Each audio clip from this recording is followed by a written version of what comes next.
जय श्री कृष्ण। श्रीमद् भागवत महापुराण प्रथम खंड तृतीय स्कंद दूसरा अध्याय। उद्धव जी द्वारा भगवान की बाल लीलाओं का वर्णन।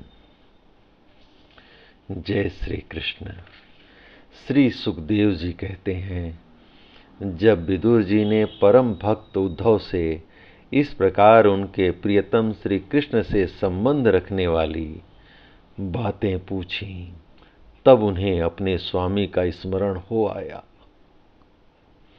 और वे हृदय भर आने के कारण कुछ भी उत्तर न दे सके।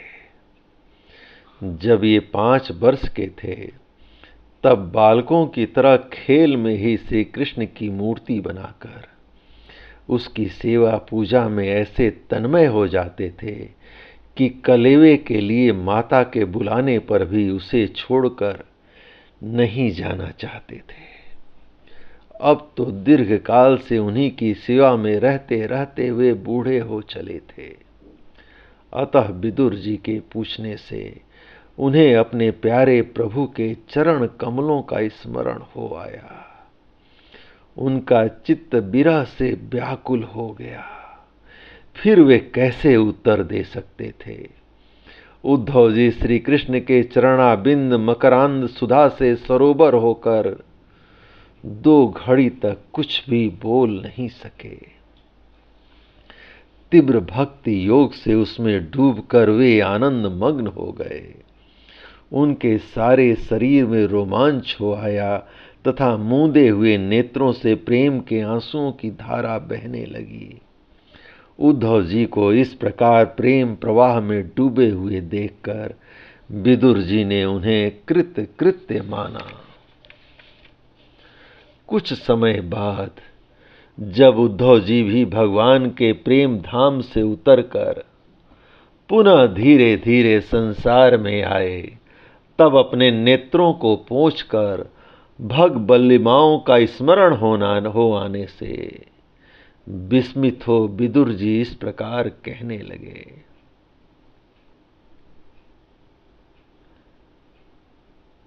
विदुर जी से इस प्रकार कहने लगे। उद्धव जी बोले, विदुर जी, श्री कृष्ण रूप सूर्य के छिप जाने से हमारे घरों को काल रूप अजगर ने खा डाला है।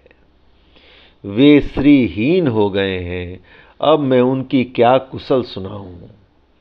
यह मनुष्य लोक बड़ा ही अभागा है। इसमें भी यादव तो नितांत भाग्यहीन हैं, जिन्होंने निरंतर श्री कृष्ण के साथ रहते हुए भी उन्हें नहीं पहचाना। जिस तरह अमृतमय चंद्रमा के समुद्र में रहते समय मछलियां उन्हें नहीं पहचान सकी थीं, यादव लोग मन के भाव को ताड़ने वाले बड़े समझदार और भगवान के साथ एक ही स्थान में रहकर क्रीड़ा करने वाले थे।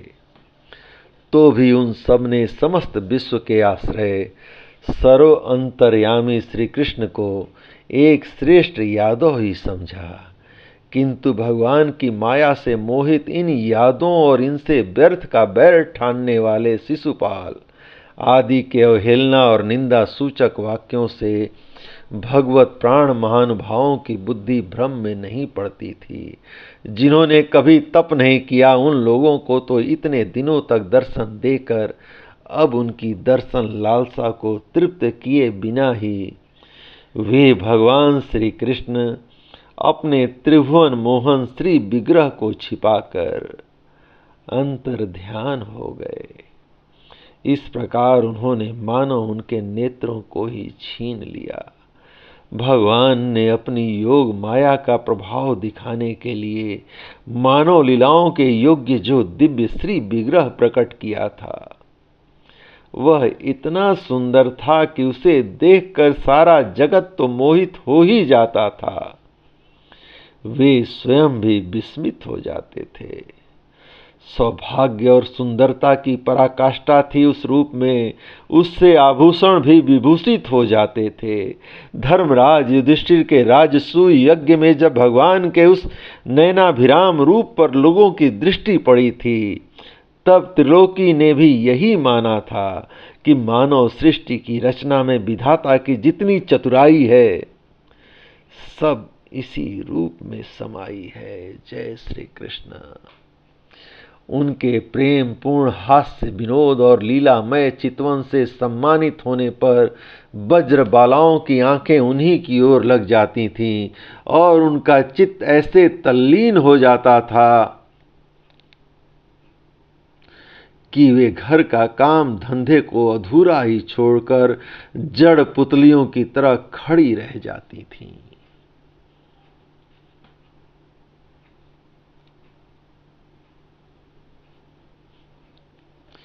चराचर जगत और प्रकृति के स्वामी भगवान ने जब अपने शांत रूप महात्माओं को अपने ही घोर रूप असुरों से सताए जाते देखा, तब वे करुणा भाव से द्रवित हो गए और अजन्मा होने पर भी अपने अंश बलराम जी के साथ काष्ठ में अग्नि के समान प्रकट हुए। अजन्मा होकर भी वासुदेव जी के यहाँ जन्म लेने की लीला करना, सबको अभय देने वाले होने पर भी मानो कंस के भय से वज्र में छिप कर रहना और अनंत पराक्रमी होने पर भी काल यवन के सामने मथुरापुरी को छोड़कर भाग जाना। भगवान की ये लीलाएं याद आकर मुझे बेचैन कर डालती हैं। उन्होंने जो देवकी वासुदेव की चरण वंदना करके कहा था, पिताजी माताजी, कंस का बड़ा भय रहने के कारण मुझसे आपकी कोई सेवा न बन सकी। आप मेरे इस अपराध पर ध्यान न देकर मुझ पर प्रसन्न हो। श्री कृष्ण की ये बातें जब याद आती हैं तब आज भी मेरा चित्त अत्यंत व्यथित हो जाता है। जिन्होंने काल रूप अपनी भ्रुकुटी विलास से ही पृथ्वी का सारा भार उतार दिया था, उन श्री कृष्ण के पाद पद पराग का सेवन करने वाला ऐसा कौन पुरुष है जो उसे भूल सके। आप लोगों ने राजसूय यज्ञ में प्रत्यक्ष ही देखा था कि श्री कृष्ण से द्वेष करने वाले शिशुपाल को वह सिद्धि मिल गई जिसकी बड़े बड़े योगी भली भांति योग साधना करके इस प्रहा करते रहते हैं।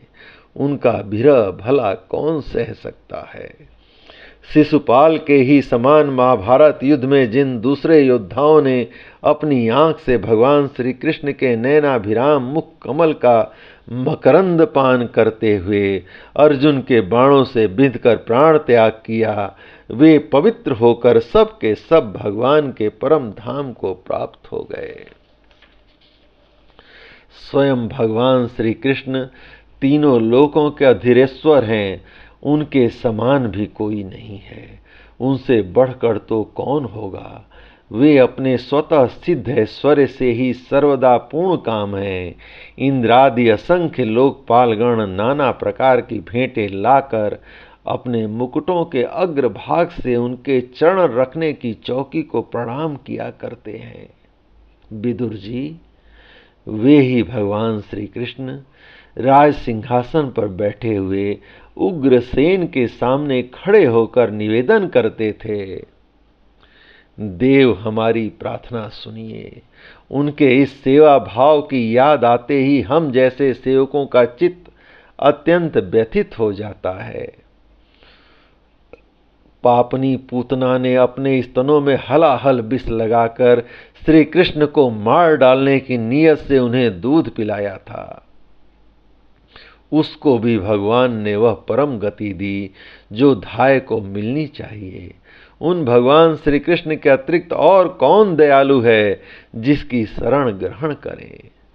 मैं असुरों को भी भगवान का भक्त समझता हूँ, क्योंकि बैर भाव जनित क्रोध के कारण उनका चित्त सदा श्री कृष्ण में लगा रहता था और उन्हें रणभूमि में सुदर्शन चक्रधारी भगवान के कंधे पर चढ़ाकर झपटते हुए गरुड़ जी के दर्शन हुआ करते थे। जय श्री कृष्ण। ब्रह्मा जी की प्रार्थना से पृथ्वी का भार उतारकर उसे सुखी करने के लिए कंस के कारागार में वासुदेव देवकी के यहाँ भगवान ने अवतार लिया था। उस समय कंस के डर से पिता वासुदेव जी ने उन्हें नंद बाबा के वज्र में ब्रज में पहुंचा दिया था।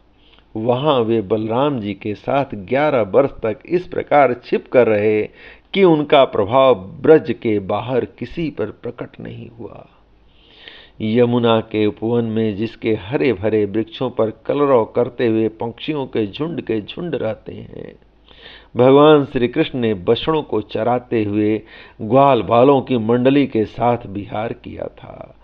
वे ब्रजवासियों की दृष्टि आकृष्ट करने के लिए अनेकों बाल लीला उसी प्रकार दिखाते थे। कभी रोने लगते, कभी हंसते, कभी सिंह शावक के समान मुग्ध दृष्टि से देखते। फिर कुछ बड़ा होने पर वे सफेद बैल और रंग बिरंगी शोभा की मूर्ति गौओं को चराते हुए अपने साथी गोपों को बांसुरी बजा बजा कर रिझाने लगे। उसी समय जब कंस ने उन्हें मारने के लिए बहुत से मायावी और मनमाना रूप धारण करने वाले राक्षस भेजे, तब उनको खेल ही खेल में भगवान ने मार डाला। जैसे बालक खिलौनों को तोड़ फोड़ डालता है, कलिय नाग का दमन करके विष मिला हुआ जल पीने से मरे हुए ग्वाल बालों और गौओं को जीवित कर उन्हें कालिय दह का निर्दोष जल पीने की सुविधा कर दी। भगवान श्री कृष्ण ने बढ़े हुए धन का सद्व्यय कराने की इच्छा से श्रेष्ठ ब्राह्मणों के द्वारा नंद बाबा से गोवर्धन पूजा रूप गो यज्ञ करवाया। भद्र, इससे अपना मान भंग होने के कारण जब इंद्र ने क्रोधित होकर वज्र का विनाश करने के लिए मूसलधार जल बरसाना प्रारंभ किया, तब भगवान ने करुणावश खेल ही खेल में छत्ते के समान गोवर्धन पर्वत को उठा लिया और अत्यंत घबराए हुए ब्रजवासियों की तथा उनके पशुओं की रक्षा की। संध्या के समय जब सारे वृंदावन में शरद के चंद्रमा की चांदनी छिटक जाती, तब श्री कृष्ण उसका सम्मान करते हुए मधुर गान करते और गोपियों के मंडल की शोभा बढ़ाते हुए उनके साथ रास विहार करते थे। जय श्री कृष्ण। इस प्रकार भगवान श्री कृष्ण की कृपा से श्रीमद्भागवत महापुराण प्रथम खंड तृतीय स्कंद का दूसरा अध्याय संपूर्ण हुआ। जय श्री कृष्ण।